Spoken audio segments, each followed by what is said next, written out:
ಪಾಕಿಸ್ತಾನಿ ಜಿಂದಾಬಾದ್ ಅಂತ ಕೂಗಿದ್ರೆ ತಪ್ಪು. ಆ ಥರ ಕೂಗಿದ್ರೆ ಯಾರೇ ಮಾಡಿದ್ರು ಕೂಡ ತಪ್ಪು. ಅದಿನ್ನೂ ಕೂಡ ಎಂಕ್ವೈರಿ ನಡೀತಾ ಇದೆ. 15 ಜನ ಮೇಲೆ ಕೇಸ್ ಹಾಕಿದ್ದಾರೆ, ಎಂಕ್ವೈರಿ ನಡೀತಾ ಇದೆ.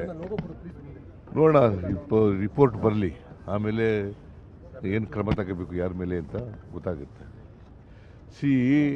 ಯಾರೇ ಪಾಕಿಸ್ತಾನ ಪರ ಮಾತಾಡಿದ್ರೆ ಅದು ತಪ್ಪು, ಅದು ದೇಶದ್ರೋಹ.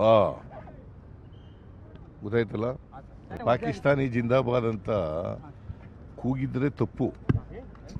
ಆ ಥರ ಕೂಗಿದ್ರೆ ಯಾರೇ ಮಾಡಿದ್ರು ಕೂಡ ತಪ್ಪು. ಅದಿನ್ನೂ ಕೂಡ ಎಂಕ್ವೈರಿ ನಡೀತಾ ಇದೆ. 15 ಜನ ಮೇಲೆ ಕೇಸ್ ಹಾಕಿದ್ದಾರೆ, ಎಂಕ್ವೈರಿ ನಡೀತಾ ಇದೆ.